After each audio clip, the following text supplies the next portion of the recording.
We tend to imagine Kursk as a simple clash of Tigers, Panthers, and T-34s trading shots across the open steppe.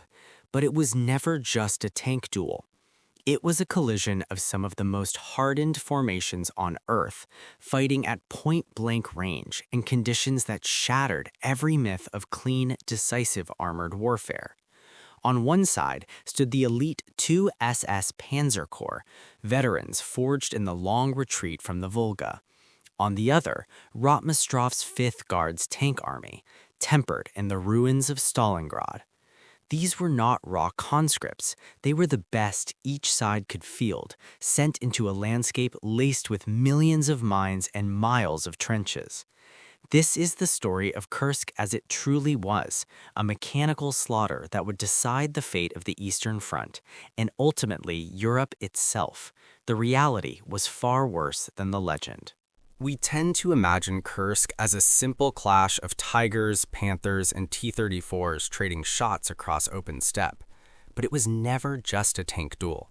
It was a collision of some of the most hardened formations on Earth, fighting at point-blank range in conditions that shattered every myth of clean, decisive armored warfare. On one side stood the 2nd SS Panzer Corps, Leibstandarte, Das Reich, and Totenkopf, units forged in Kharkov, a Caucasus, and the long retreat from the Volga. On the other was Rotmistrov's 5th Guards Tank Army, supported by elite Guards rifle and airborne divisions, along with Soviet tank corps tempered in the ruins of Stalingrad. These were not raw conscripts or half-trained crews. They were veteran formations, the best each side could field, sent into a battlefield already laced with mines, trenches, and carefully pre-sighted artillery. When Operation Citadel finally began, the illusion of a clean armored showdown vanished within minutes. Panthers burned before reaching their start lines. Ferdinand tank destroyers scored kills at long range, only to be knocked out later by Soviet sappers.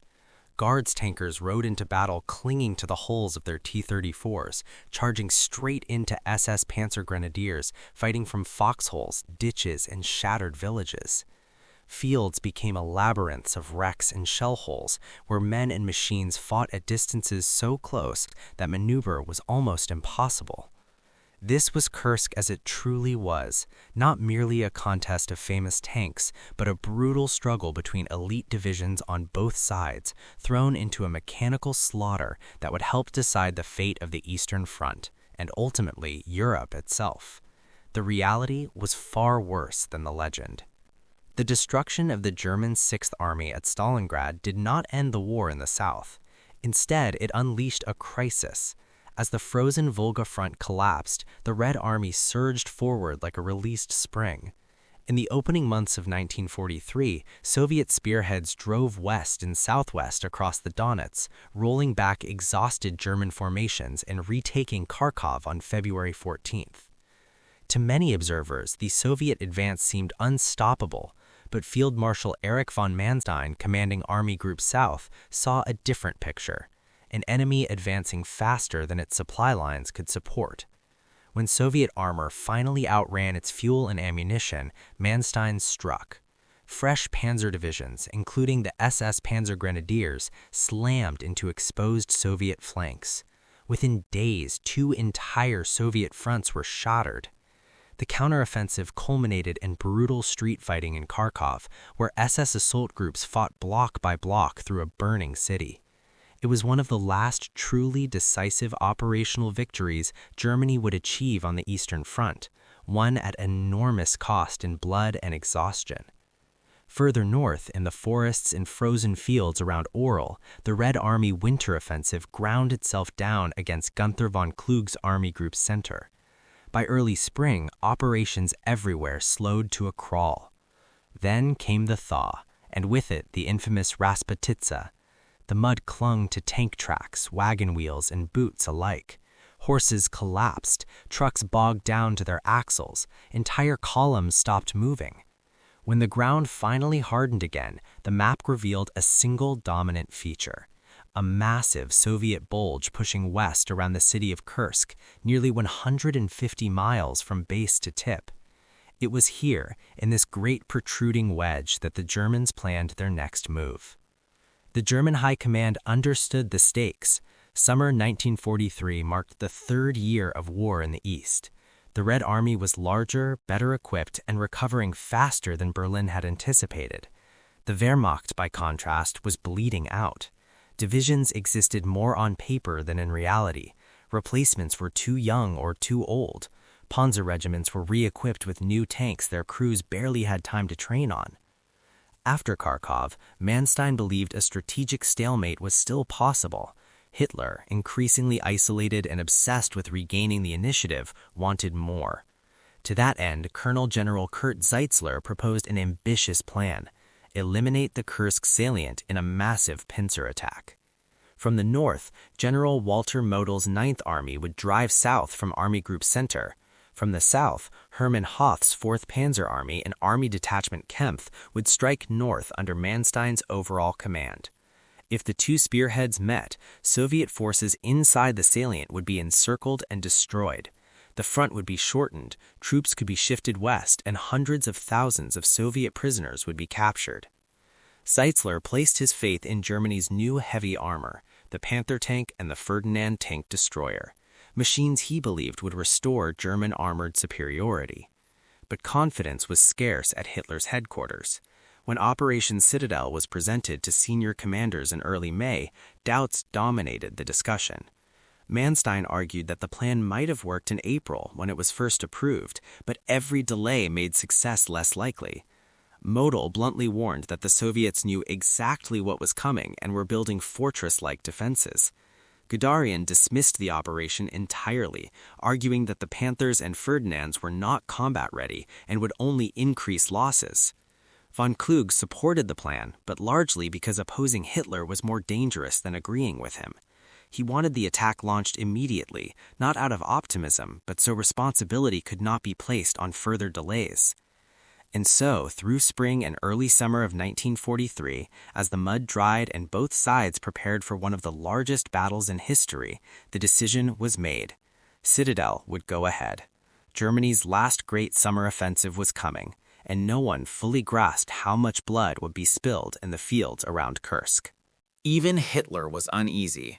He admitted the plan made his stomach churn, yet he still approved it, then delayed it for 2 fatal months while waiting for new tanks to arrive. Historian Charles Winchester later noted the grim irony. Believing that a battle involving millions of men across a front half the size of England could be decided by a few hundred untested tanks was a touching and fatal faith in technology. On the Eastern Front, technology alone saved no one. Hitler's hesitation gave Stalin exactly what he needed: time. Marshal Georgy Zhukov and Alexander Vasilevsky urged a simple strategy: let the Germans attack first, let them bleed themselves white against prepared defenses, and then counterattack. Stalin agreed. What followed was one of the largest defensive construction efforts in military history. 500,000 railcars poured into the Kursk salient, delivering men, guns, timber, wire, mines, and concrete. Entire towns were evacuated. Nearly 300,000 civilians, mostly women and elderly men, dug trenches day and night. On the southern face alone, defenses included over 2,600 miles of trenches.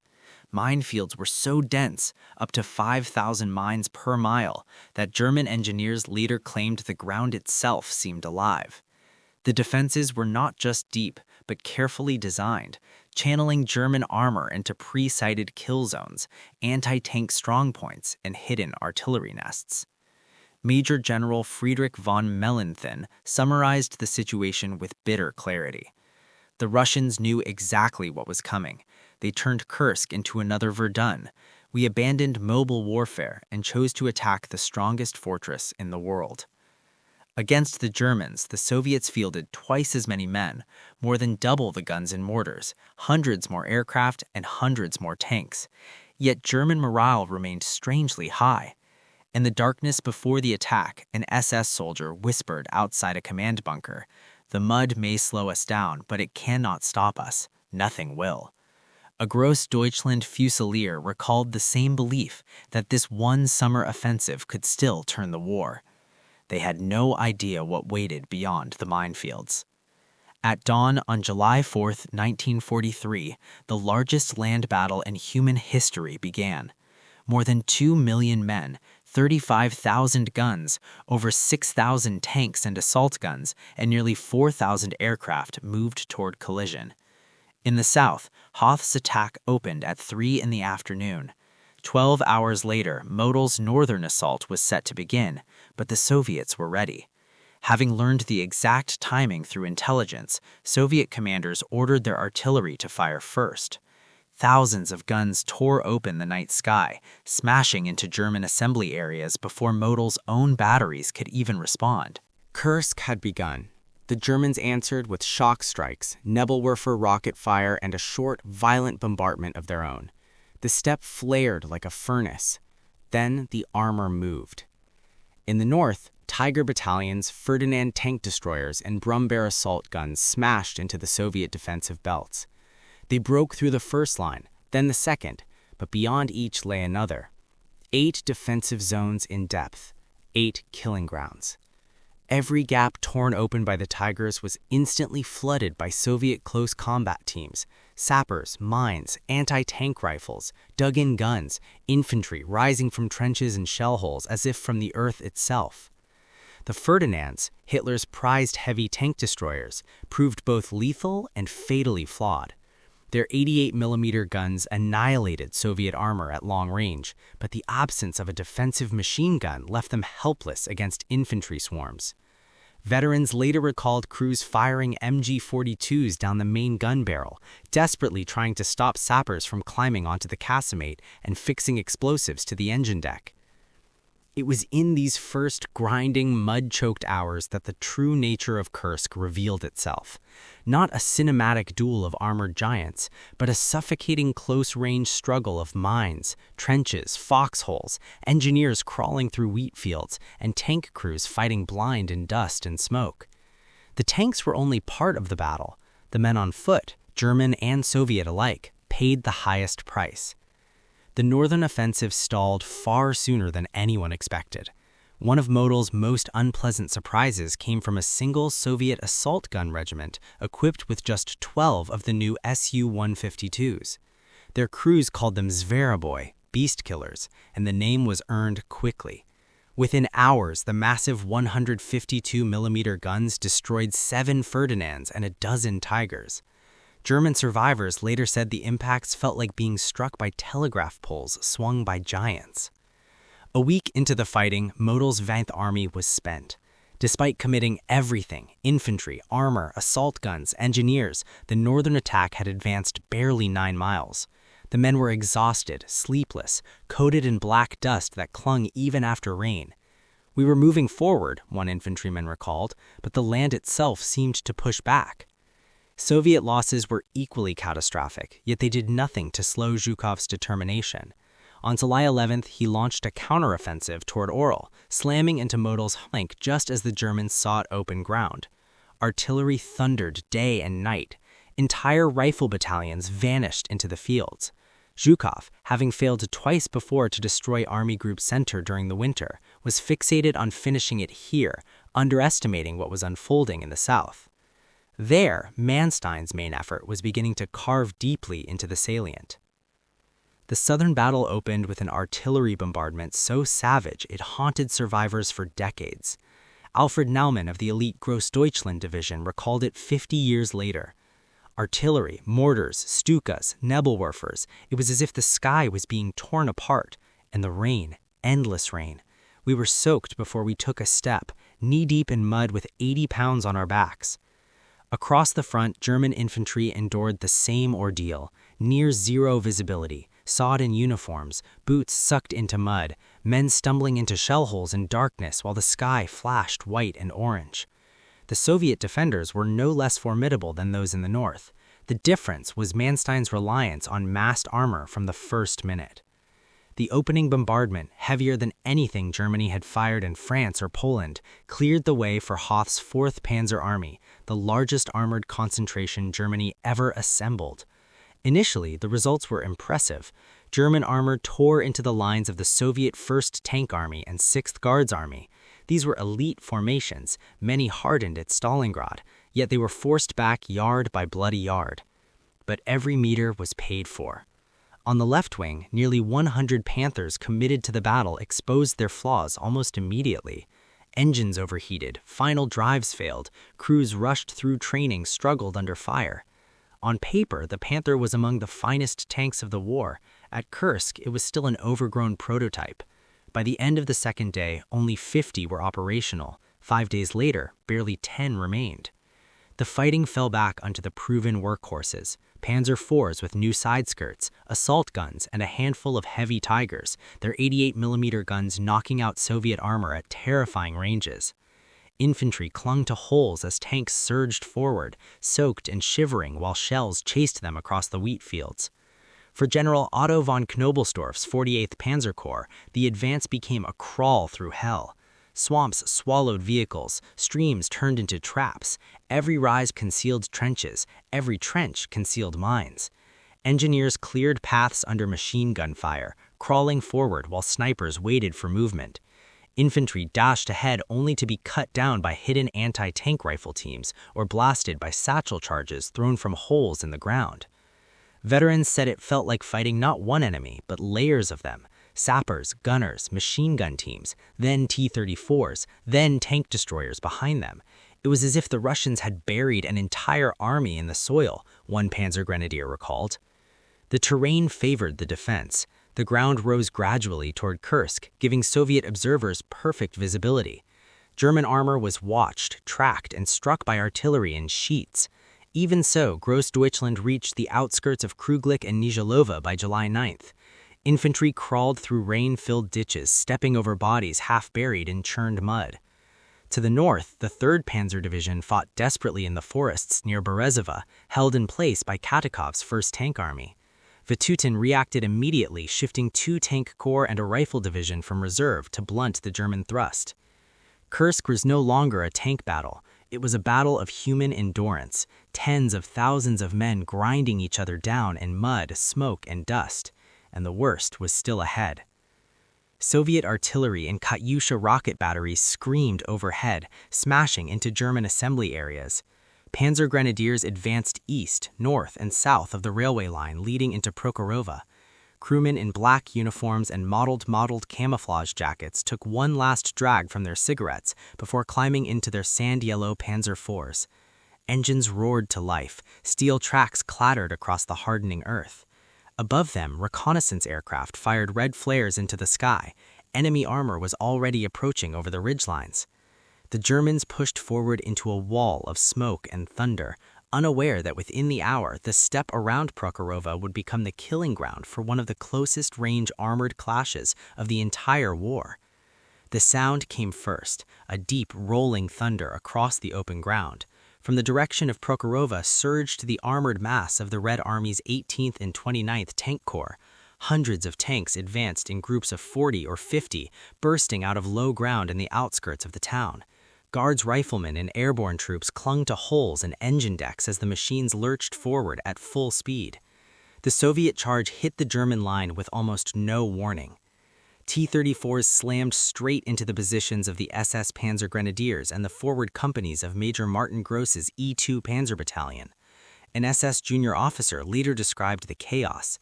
"They were around us, on top of us, between us. We fought at arm's length from foxholes, throwing magnetic charges at tanks. There was no order, just smoke, fire, and survival." It was fighting without space for maneuver, instinct replacing tactics. Rudolf von Ribbentrop, commanding a small company of 6 Panzer IVs, drove down a slope to reinforce the collapsing infantry screen. His gunners opened fire at 800 meters, German shells tearing into the first line of T-34s. The Panzer IV was neither faster nor better armored than its opponent, but its gun and optics were familiar to crews hardened by years of fighting on the Eastern Front. That experience mattered in the opening moments. Soviet infantry were thrown from burning tanks as armored waves pressed forward, pushing straight into German positions until the battlefield dissolved into a swirling melee. tanks grinding past one another, firing at distances of 50 or 60 meters.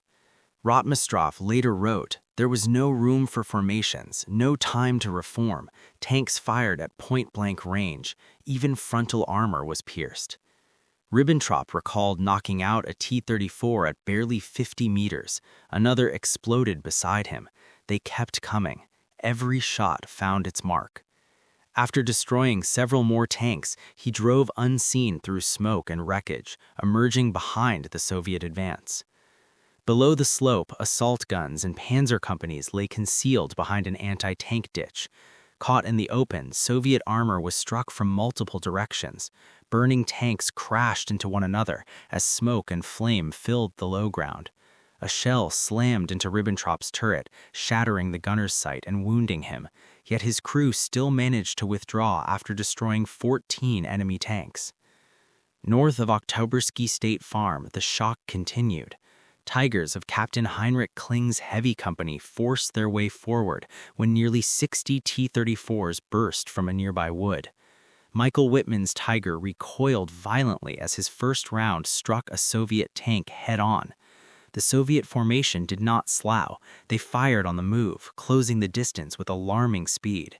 4 Tigers were hit in the opening minutes, temporary losses, but enough to throw the line into confusion. This was not the clean, spaced-out duel imagined in later legend. It was close, choking, and brutal. Inside the Tigers, concussions rattled steel plates, dust filled turrets. Outside, shells ripped through grass and wheat, setting fields ablaze. Smoke grew so thick that even the Tigers' optics struggled to find targets. The battle at Prokhorovka had begun not as armored chess, but as a collision of steel and human will at distances so short crews could smell burning paint. 2 shells struck Wittmann's Tiger in quick succession. The tank held. Only the radio operator was wounded. Through the smoke came the call, 3 o'clock, 300 meters. A T-34 burst from cover, guns swinging. Wittmann's gunner fired first. The 88 round tore the turret clean from the Soviet tank. Above the battlefield, Stukas dived through columns of smoke, their cannons raking the weaker rear armor of Soviet tanks. Moments later, Yak fighters slashed into the dive bombers, followed by Messerschmitts diving into the chaos. The sky mirrored the ground, layered with smoke, fire, and falling wreckage. From north of Oktyabrsky to south of Storojove, the battle surged back and forth like a tide of steel. Leibstandarte infantry fought to hold every ridge and gully, but waves of Soviet armor repeatedly broke through. By late afternoon, the division had been pushed back towards Oktyabrsky. Soviet tank brigades threatened to sever the link between Leibstandarte and Totenkopf at Vassilivka. To the south, Panzer Grenadiers faced an avalanche. One German tank destroyer crewman recalled, "Rocket salvo after salvo crashed down. Then the tanks came, lines of T-34s rolling over the hills. We stopped counting." For a brief moment, Soviet tanks penetrated as far as Komsomolets State Farm, firing into German artillery positions at point-blank range. By mid-afternoon, storms swept across the battlefield. Rain hissed against hot steel. Burning wrecks steamed in the downpour. The ground turned to deep sludge, bogging vehicles and swallowing boots. Exhausted crews on both sides ground to a halt. Across Vatutin's front, every German advance on July 12th faltered, yet the Soviet attack stalled under its own losses. Rotmistrov's 5th Guards Tank Army had This is familiar to us as the names of towns in the next county. Rostov, Kharkov, Kiev, Kursk, Smolensk. City after city standing in the path of the Nazi blitz. The Red Army have found a way to make their cities of great strategic importance. Odessa, scene of an heroic siege of more than 2 months, held up the whole Nazi thrust into the Crimea. Sevastopol, which resisted every attempt of the Germans to break through. Das Reich. With barely 50 operational tanks remaining, Totenkopf pushed north of the Psel River, colliding with Guards rifle divisions and tank regiments. Though objectives were briefly reached, exposed flanks and mounting pressure forced a withdrawal. South of Leibstandarte, Das Reich captured Storozhevoye and pressed toward Vinogradovka, raising alarm among Soviet commanders. If Das Reich linked with the 3rd Panzer Corps, the Soviet position around Prokhorovka could collapse. Yet exhaustion told. Rain returned. Supply lines slowed. Soviet reserves continued to arrive. Then came the decision from Hitler's headquarters. Allied landings in Sicily on July 10th changed everything. Operation Citadel was ordered halted. Forces were needed elsewhere. Manstein protested bitterly. To stop now, he argued, meant throwing away victory just as Soviet defenses were cracking. But the decision stood. By July 17th, withdrawal orders were issued. Kursk ended not with a breakthrough, but with a slow, more than 2 million men plunged into a front 2,000 miles long, reaching from the White Sea to the Black. Their aim, the annihilation of the Red Army in a decisive battle on the frontier.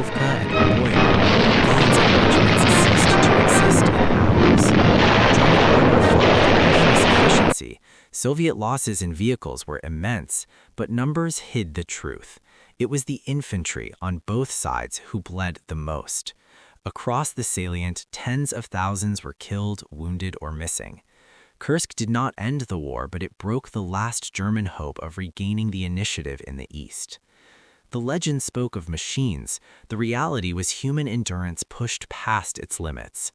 Behind those figures lies the real cost of Kursk: burnt-out platoons, shattered pioneer companies, and Panzer Grenadier battalions reduced to a few dozen exhausted survivors. On paper, German losses appear lower than Soviet casualties. In reality, for Germany, those losses were terminal. They were drawn from the very core of the army: Grossdeutschland, Das Reich, Leibstandarte, Totenkopf, elite Panzer Grenadier regiments, assault gun crews, and veteran infantry units that had fought continuously since 1941. These were the formations that held the Eastern Front together. Soviet losses were staggering, at least 177,000 casualties, with many divisions losing half their strength in a single week. Entire formations were effectively destroyed at Prokhorovka. More than 1,600 Soviet tanks and assault guns were irreparably lost, numbers that do not even include vehicles dragged from the battlefield, burnt out, immobilized, or too damaged to fight again. The reality of Kursk was this: tens of thousands of dead lying in wheat fields, along mine belts, in ruined villages, inside burnt-out tanks, and beneath collapsed trenches. Battalions fought to extinction. Rifle companies advanced with 100 men and came back with fewer than 10. Panzer crews climbed out of their vehicles to find the infantry gone, cut down by artillery or buried under Katyusha fire. The battle drained both armies, but only one side could replace what it lost. General Friedrich von Mellenthin later wrote, "With the failure of our supreme effort, the initiative passed to the Russians. Kursk was a complete and most regrettable failure." Manstein agreed. Once Hitler called off Citadel, the fate of the Eastern Front was sealed. Heinz Guderian put it bluntly: "By the failure of Citadel, we suffered a decisive defeat."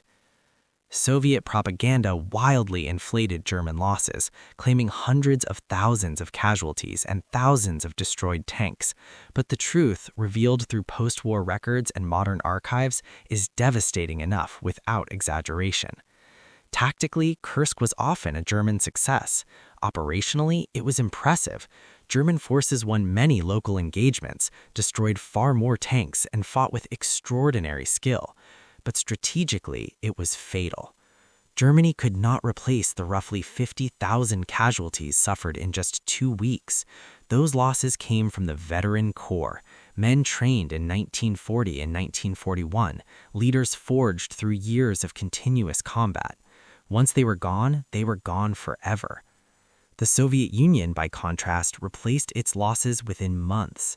Kursk was the moment the war changed shape. After Citadel, Germany would never again launch a major strategic offensive in the east. Every battle that followed, Kharkov, Kiev, Korsun, Kovel, Ishi, was defensive. a retreat that ended in the ruins of East Prussia, the gates of Königsberg, the streets of Budapest, and finally the cellars beneath Berlin. The tanks may dominate the legend, but the destruction of Germany's last reserve of elite infantry, Leibstandarte, Das Reich, Totenkopf, Grossdeutschland, and the panzer divisions of Hoth and Kempf was truly what changed the course of the war. Kursk was not just a tank battle. It was a graveyard of divisions, and it marked the moment Germany began its long, irreversible march back toward its own borders. That brings this video to a close. I hope you found it interesting and learned something new. If you enjoyed it, please consider leaving a like and subscribing. It genuinely helps the channel grow, and I appreciate every one of you who supports the work I do here. Thanks for watching. Take care, and I'll see you in the next one.